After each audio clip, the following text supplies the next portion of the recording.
Hello students, welcome to the class unit 7 properties of bulk matter में आज हम पढ़ेंगे थर्मल रेडिएशंस। तो what is thermal radiations?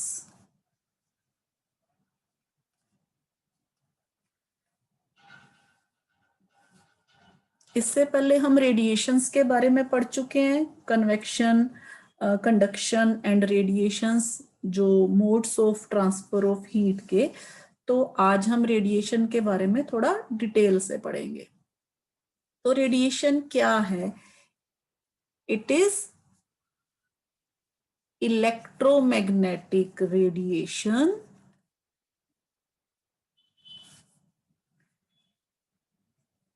emitted by a body by virtue of its temperature। जैसा कि हमने पहले भी पढ़ा है कि अगर किसी बॉडी का, किसी ऑब्जेक्ट का टेम्परेचर हाई होता है तो हमें दूर से ही उसमें से जो सेंसेशन ऑफ वार्मथ है वो जो हमें फील होती है। तो ऐसी बॉडीज जिनका टेम्परेचर 0 केल्विन से अबव होता है, सारी की सारी बॉडीज जो हैं वो क्या करती हैं? हीट को, रेडिएशन को एमिट करती हैं। ठीक है, तो अब हम पढ़ेंगे what are properties of thermal radiation. Next is properties.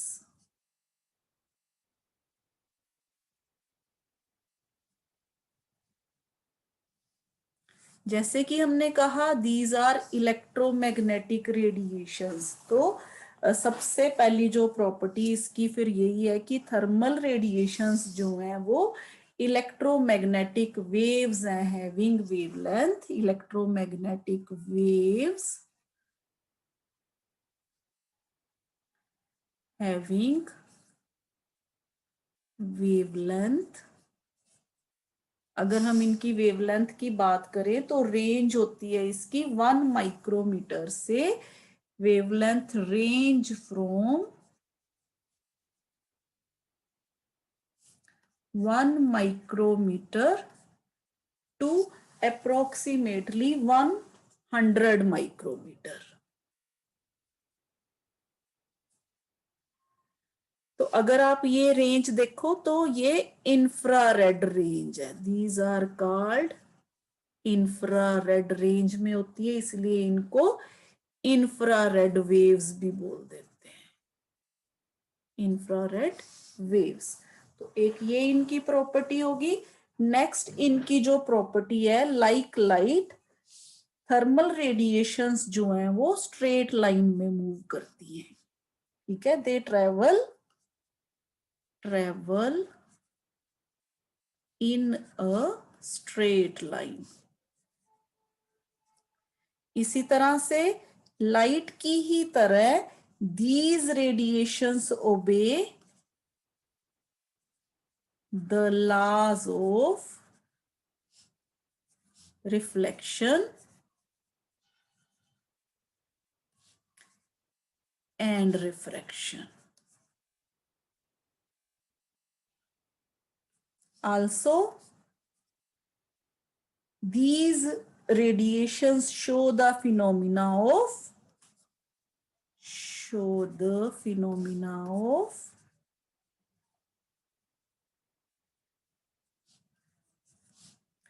interference of light, interference, diffraction,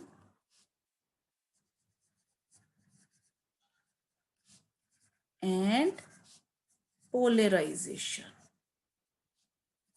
ये सारी टर्म्स जो हैं हम +2 में जाके पढ़ेंगे। ये भी प्रॉपर्टीज ऑफ लाइट है। जिस तरह से रिफ्लेक्शन एंड रिफ्रैक्शन है, इसी तरह से अगर हम लाइट को वेव की तरह कंसीडर करें तो ये सारी प्रॉपर्टीज है वेव नेचर ऑफ लाइट में। तो इसके अलावा thermal radiations produce heat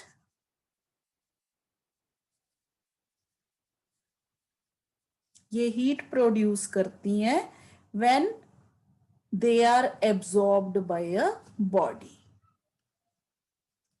when they are absorbed by a body। तो ये हो गई प्रॉपर्टी। इनके अलावा अगर हम नेक्स्ट और देखें इनकी प्रॉपर्टी, तो they require no medium, they require no medium for their propagation। Sun की लाइट जो है हमारे तक, सन की लाइट अर्थ तक पहुंचती है, यहाँ पे रास्ते में कोई मीडियम नहीं होता, फिर भी जो हीट है, रेडिएशन है, वो अर्थ तक पहुंचती है ना, तो ये रेडिएशन की एक एग्जांपल है। इसके अलावा they do not heat the intervening medium through which they pass, यानी कि जब ये यहाँ से नीचे आती हैं तो वैक्यूम में जो मीडियम आता है, जो वैक्यूम रास्ता आता है, उसको ये क्या करती हैं, उसको ये हीट नहीं करती। तो ये तो हो गई प्रॉपर्टीज ऑफ थर्मल रेडिएशन के बारे में। अब देखिए, कोई भी ऑब्जेक्ट है, मान लीजिए ये एबीसी कोई भी ऑब्जेक्ट है, अगर इसके ऊपर कोई रेडिएशन जो है इंसिडेंट होती है, तो इसकी जो बॉडी है ये क्या करती है, किसी भी बॉडी के ऊपर अगर हीट रेडिएशन अगर हम इंसिडेंट करें, या तो वो उसको एब्जॉर्ब करेगी या उसको रिफ्लेक्ट करेगी। मतलब ये तीनों अगर हम देखें, एक तो इंसिडेंट रेडिएशन, ये एब्जॉर्ब्ड रेडिएशन, और ये रिफ्लेक्टेड रेडिएशन। अब अगर हम किसी चीज को देखते हैं, मान लीजिए ये हमारे पास कोई ऑब्जेक्ट है, ये हमें मान लीजिए ये ऑब्जेक्ट जो है ये हमें मान लीजिए ग्रीन कलर का नजर आ रहा है, ये ग्रीन कलर का हमें ऑब्जेक्ट है जो दिखाई दे रहा है। तो इसका रीजन क्या है, इसके पीछे क्या रीजन है, क्योंकि जब ये जो भी लाइट इसके ऊपर इंसिडेंट करती है, और जो हम तक लाइट जो रिफ्लेक्ट होके हम तक लाइट पहुंचती है, वो रिच होती है ग्रीन वेवलेंथ में। तो इसीलिए ऑब्जेक्ट जो है, जितने भी ओपेक ऑब्जेक्ट्स हैं, वो हमें क्यों कलर्ड नजर आते हैं, क्योंकि जब वो हमारे तक पहुंचती है उनमें से लाइट, तो वो एक खास वेवलेंथ की लाइट होती है, तो उसी वेवलेंथ के हिसाब से हमें जो है वो कलर्स दिखाई देते हैं। तो इसी को लेके हम कुछ टर्म्स करेंगे। जैसे सबसे पहले फर्स्ट जो टर्म है, what is the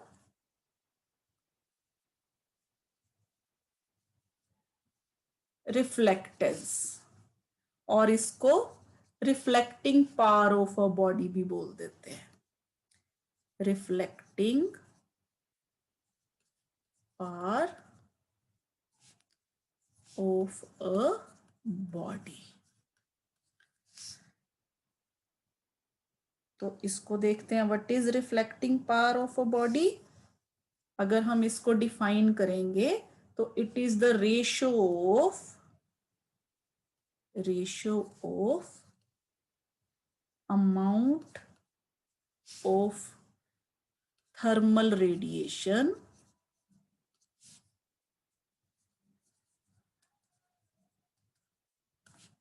absorbed by the body in a given time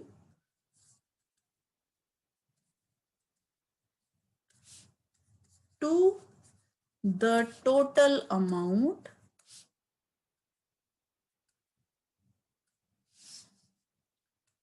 of thermal radiation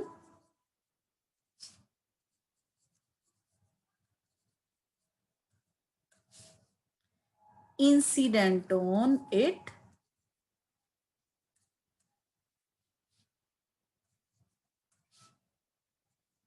in the same time। और हम इसको रिप्रेजेंट करते हैं, it is represented by small R. Clear? जैसे reflectance of reflecting power of a polished surface is large. जो polished surface होते हैं, बिल्कुल प्लेन सरफेस होते हैं, उनमें से लाइट जो है वो ज्यादा से ज्यादा जो है वो रिफ्लेक्ट होती है। ठीक है, तो इसी तरह से नेक्स्ट हम इसकी टर्म देखते हैं। अगेन द एब्जॉर्प्टेंस पावर या absorbing power, the absorbing power of a body, इसको हम एब्जॉर्प्टेंस भी बोल देते हैं। तो इसको भी देख लेते हैं, what is it is defined as the ratio of, जिस तरह से हमने रेशियो ऑफ थर्मल रेडिएशन की इस केस में हमने रिफ्लेक्टिंग की, तो इस केस में हम क्या करेंगे, एब्जॉर्ब्ड की। ठीक है, तो it is defined as the ratio of the amount of thermal ratio of the amount of thermal radiation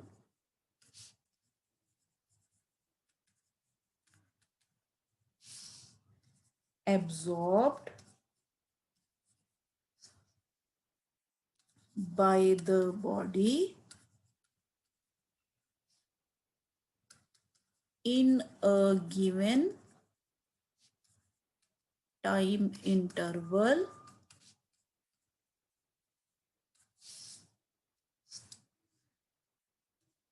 to the total amount of thermal radiation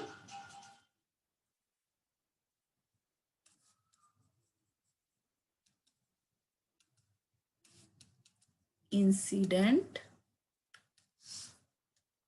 on it in the same time, in the same time। और अगर हम इसकी बात करें, इसको हम ए से represent करते हैं। ठीक है, तो इसकी अगर आप एग्जांपल लें तो जो डल कॉपर है इज 13%, जो इसकी एब्जॉर्बिंग पावर होती है वो अप्रोक्सीमेटली 13% होती है। यानी कि ये सिर्फ 13% जो है उसको क्या करता है, एब्जॉर्ब करता है। इसी तरह से अगर आप इंडियन इंक होती है उसकी बात करें तो 85%, एंड जो लैंप ब्लैक है वो 98%, सबसे ज्यादा जो है लैंप ब्लैक। ये हम इसको डिस्कस करेंगे, ब्लैक बॉडी को भी। इसकी जो एब्जॉर्प्टेंस है या एब्जॉर्बिंग पावर है वो 98% होती है। यानी कि जितनी भी लाइट इसके ऊपर इंसिडेंट होती है उसका 98% पार्ट जो है वो ये एब्जॉर्ब करता है, यानी कि रिफ्लेक्ट बहुत कम करता है। ठीक है, तो इसी तरह से नेक्स्ट जो टर्म हम करेंगे, नेक्स्ट टर्म इज ट्रांसमिटेंस और ट्रांसमिटिंग पावर। ट्रांसमिटेंस और transmitting power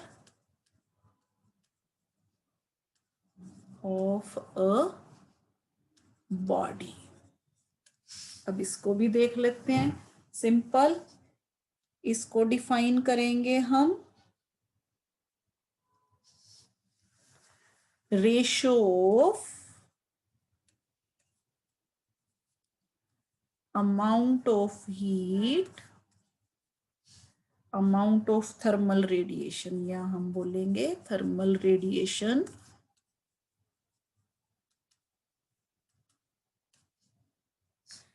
transmitted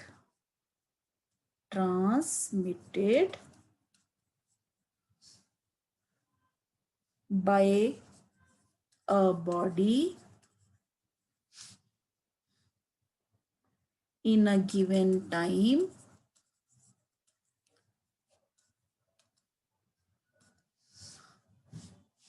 to the total amount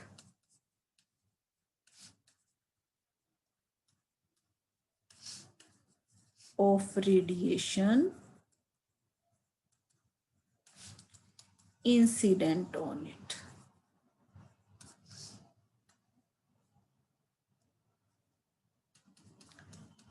In the same time, in the same time. तो ये हो गया। अब हम इसको किस से लिखेंगे? स्मॉल टी से लिखेंगे, यानी कि ट्रांसमिटेंस को स्मॉल टी से हम रिप्रेजेंट करेंगे। जैसे अब ये मैं आपको एग्जांपल देती हूँ। मान लीजिए ये हमारे पास कोई ऑब्जेक्ट है, दिस इज ऑब्जेक्ट। इस ऑब्जेक्ट पे मान लीजिए ये रेडिएशन है, amount of thermal radiation incident मान लीजिए ये है क्यू अमाउंट, ठीक है। अब क्यू अमाउंट इस पे पड़ी, मान लीजिए इसने Q1 रिफ्लेक्ट कर दी, Q1 अमाउंट ऑफ हीट है जो वो रिफ्लेक्ट कर दी, यानी कि ये Q1 अमाउंट है जो वो रिफ्लेक्ट हो गई, और Q2 है जो इसने एब्जॉर्ब कर ली, इसको इसने एब्जॉर्ब कर लिया, एब्जॉर्ब्ड, ठीक है। इसी तरह से Q3 जो है इसको उसने ट्रांसमिट कर दिया, यानी कि कोई और साथ किसी और बॉडी को यहाँ साथ में जैसे कंडक्शन हो गई, इसने Q3 अमाउंट ऑफ हीट को क्या कर दिया? This is transmitted. तो ये इंसिडेंट रेडिएशन है क्यू अमाउंट। इसी इंसिडेंट रेडिएशन में से रिफ्लेक्टेंस भी हुई, यहां पे देखिए दिस इज रिफ्लेक्टेड। ट्रांसमिटेड भी हुई और एब्जॉर्ब भी हुई। तो हम अगर रिफ्लेक्टेंस की बात करेंगे तो reflectance is equal to Q1 divided by Q, ठीक है। इसी तरह से अगर हम एडमिटेंस की बात करेंगे, एब्जॉर्बटेंस की बात करेंगे, सॉरी एब्जॉर्बिंग पावर की बात करेंगे, ए की बात करेंगे, तो this is Q2 divided by Q। और इसी तरह से अगर हम ट्रांसमिटेड की बात करेंगे स्मॉल टी की, तो this is Q3 divided by Q, ठीक है। इस तरह से ये एग्जांपल होगी। और ये भी हमें पता है ये तीनों प्रोसेस है जो इकट्ठे चल रहे हैं, R plus A plus T.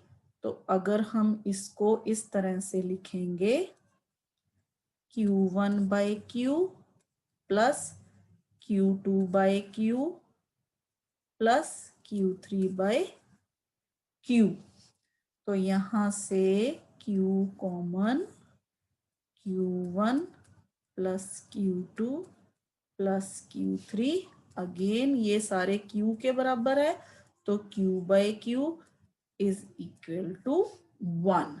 तो इसका मतलब ये हुआ कि reflectance plus absorptance plus transmittance, इन सब का जो सम है वो 1 के बराबर होगा, ठीक है। अच्छा, अगर कोई बॉडी ऐसी है, if a body does not transmit any heat radiation, मान लीजिए कोई बॉडी है हीट रेडिएशन को ट्रांसमिट नहीं कर रही, ठीक है, तो वहां क्या हो जाएगा, टी जो है उस केस में 0 हो जाएगा। If no transmittance, if no transmittance, तो T 0 हो जाएगा। अगर T 0 हो गया तो यहाँ पे R प्लस A जो है वो क्या हो जाएगा, 1 के बराबर हो जाएगा। तो यहां से हम ये भी कह सकते हैं कि जो A होगा वो 1 माइनस R के बराबर हो जाएगा। तो इसका क्या मतलब हुआ, इसका मतलब ये हुआ कि if R is more, A is less and vice versa, यानी कि good reflectors are bad absorbers. तो यहां पे हम ये कहेंगे good reflectors are bad absorbers, यानी कि जो सारी की सारी लाइट रेडिएशन जो उन पे पड़ रही है उनको रिफ्लेक्ट कर दे, तो इसका मतलब क्या हुआ कि वो एब्जॉर्ब तो कर ही नहीं रहे, ठीक है। इसी तरह से रिवर्स इज आल्सो ट्रू, यानी कि जो गुड एब्जॉर्बर्स हैं वो बैड रिफ्लेक्टर्स होंगे। तो जो ये सारी टर्म्स है, रिफ्लेक्टेंस, जो absorptance and transmittance of a body, ये सारी की सारी डिपेंड करती हैं RAT,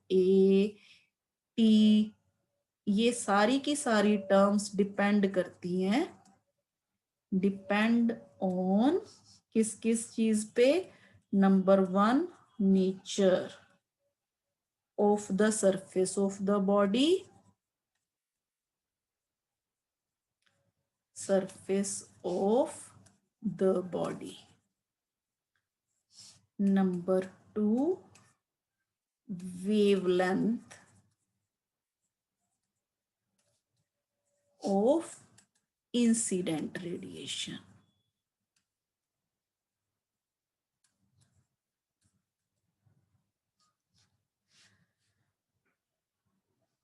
और अगर हम देखें तो मटेरियल पे, they however do not depend on the nature of material of the body, material पे जो है वो डिपेंड नहीं करती।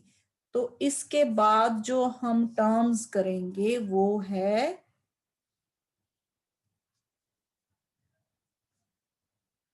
Monochromatic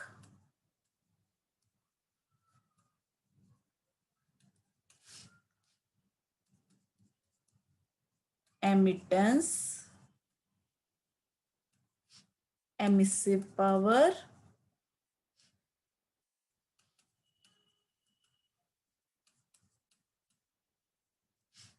emissivity,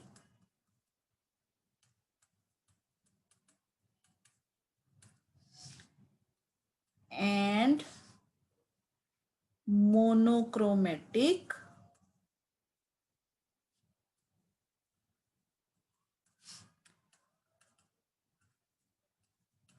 absorbance।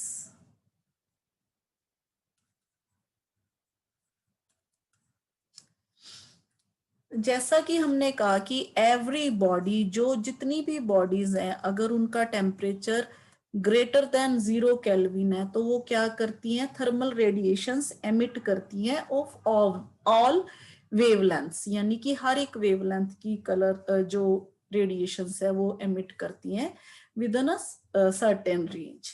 तो amount of thermal energy radiated in a given small wavelength interval is not same for all wavelengths. जैसे हमें पता है कई चीजें अगर हम उसको उनको गर्म करते हैं, थोड़ा सा टेम्परेचर उनका बढ़ाते हैं, तो आपने देखा होगा कि उनका कलर चेंज हो जाता है। जैसे अगर हम अपनी बात भी करें, अगर हम कहते हैं ना गुस्से में लाल पीला होना, अगर गुस्सा आता है टेम्परेचर बढ़ जाता है, जो हीट रेडिएशन है किसी के जो चीक्स हैं वो रेड हो जाती हैं। तो ये सब कुछ डिपेंड करता है कि किस वेवलेंथ की जो रेडिएशंस है वो एमिट हो रही हैं। तो अमाउंट ऑफ थर्मल जो एनर्जी है radiated in a given small wavelength interval is not the same for all wavelengths. Hence we define, सबसे पहले हम डिफाइन करेंगे एमिटेंस को. व्हाट इज एमिटेंस और emissive power of a body.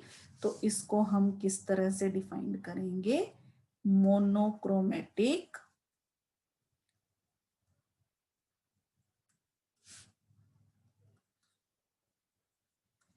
एमिटेंस, और इसको स्पेक्ट्रल एमिसिव पावर भी बोल देते हैं. Spectral emissive power.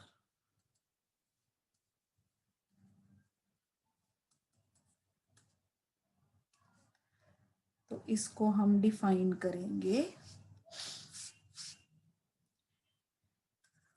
Of a body corresponding to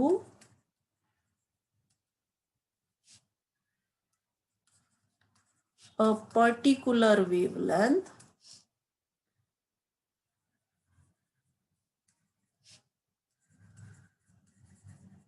कोई भी पर्टिकुलर वेवलेंथ है lambda at a particular temperature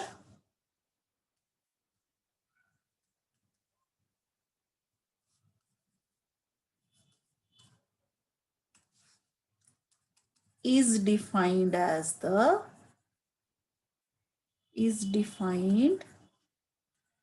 as the amount of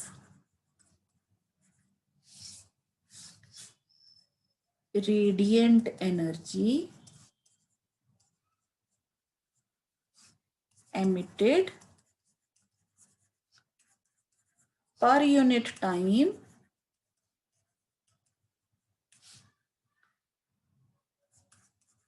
per unit surface area of the body within unit wavelength interval. Unit wavelength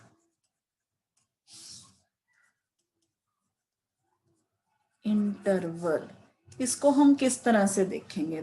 मान लीजिए ये हमारे पास lambda wavelength है, तो unit wavelength interval means half wavelength इधर चले जाओ, हाफ वेवलेंथ इधर चले जाओ, यानी कि लैम्डा -1/2 और यहां लैम्डा +1/2 इस तरह से. तो इसको हम रिप्रेजेंट करते हैं. इट is represented by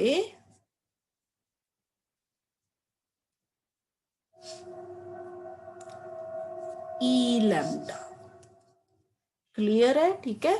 तो ये हो गई हमारे पास मोनोक्रोमेटिक एमिटेंस और स्पेक्ट्रल जो हम एमिटिव पावर, जो इसको एमिसिव पावर बोल देते हैं. अगर हम स्मॉल वेवलेंथ की बात करें, इंटरवल की बात करें, स्मॉल इंटरवल जैसे हमने यहाँ बोला लैम्डा -12 लैम्डा +12. अगर हम स्मॉल इंटरवल यानी कि डी लैम्डा की बात करें, यहाँ पे डी लैम्डा है, तो स्मॉल इंटरवल फिर क्या हो जाएगा. इस तरफ लैम्डा -d लैम्डा बाय 2 और लैम्डा +d लैम्डा बाय 2. यानी कि अगर लैम्डा वेवलेंथ है हमारे पास, यहाँ पे लैम्डा वेवलेंथ है, तो हाफ d लैम्डा बाय 2 इस तरफ और हाफ d लैम्डा बाय 2 इस तरफ. तो ये हो गया हमारे पास टोटल d लैम्डा.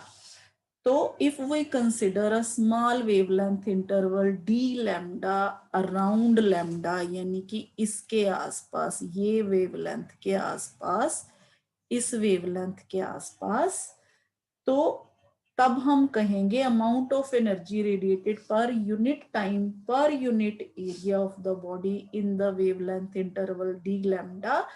फिर हम उसको ई लैम्डा से नहीं लिखेंगे, हम उसको लिखेंगे ई लैम्डा डी लैम्डा, यानी कि अगर हम ये वाला केस लेते हैं तो ई लैम्डा, अगर हम ये वाला केस लेते हैं तो ई लैम्डा डी लैम्डा।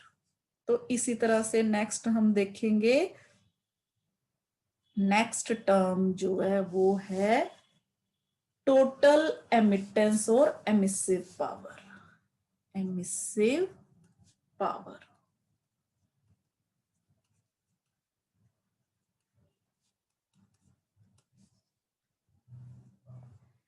तो इसको अगर हम देखें, it is defined as the total amount of, total amount of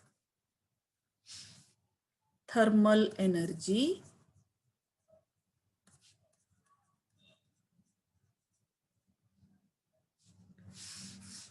emitted per unit time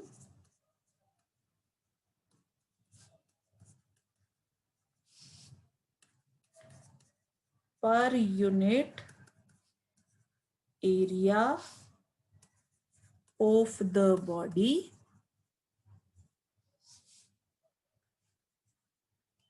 for all possible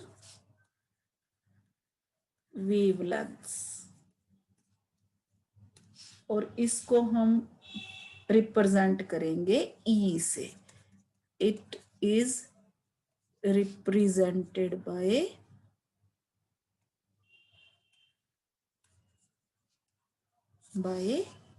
small E, इसको हम स्मॉल ई से लिखते हैं।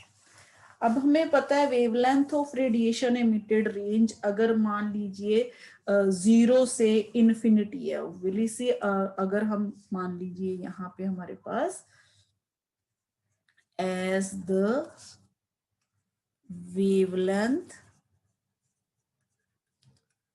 of radiations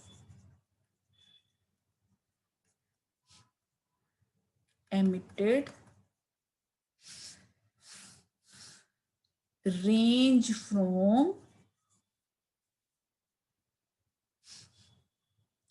0 to infinity, तो E जो है उसको हम लिखेंगे इस तरह से, 0 to infinity limit E lambda D lambda. तो दिस इज एमिसिव पावर। तो E is measured in joule पर सेकेंड पर मीटर स्क्वायर। इसके जो यूनिट है हमारे पास जूल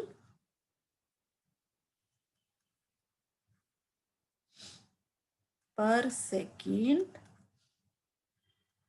पर मीटर स्क्वायर और वॉट पर मीटर स्क्वायर, इसकी डेफिनेशन के हिसाब से। इसी तरह से अगर हम बात करें एमिसिविटी की, तो what is next term is emissivity. ये छोटी छोटी टर्म्स हैं जो, ये डेफिनेशंस जो हैं इंपॉर्टेंट है, आ सकती हैं आपको एग्जाम में। Emissivity of a body at a given temperature is the ratio of the total emissive power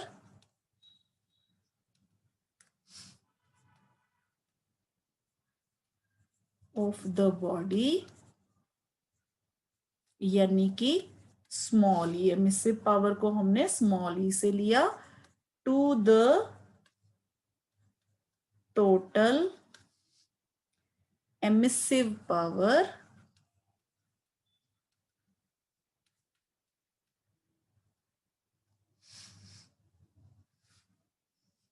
total emissive power of a perfectly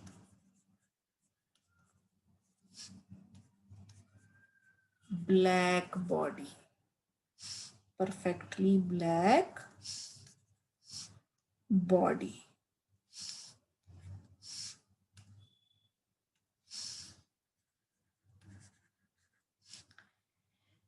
इसको हम कैपिटल ई से लिखेंगे, एट दैट टेम्परेचर, और इसको लिखते हैं E by E। Now what is perfectly black body, ये भी मैं आपको साथ के साथ बता दूं।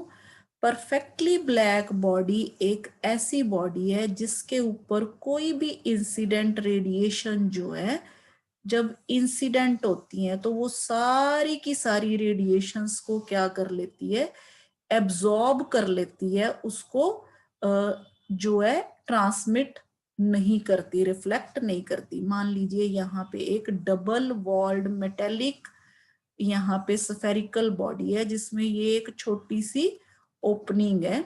मान लीजिए यहाँ से रेडिएशन जो है इंसिडेंट हो रही है, इस ओपनिंग से रेडिएशन जो है यहाँ इंसिडेंट हो रही है।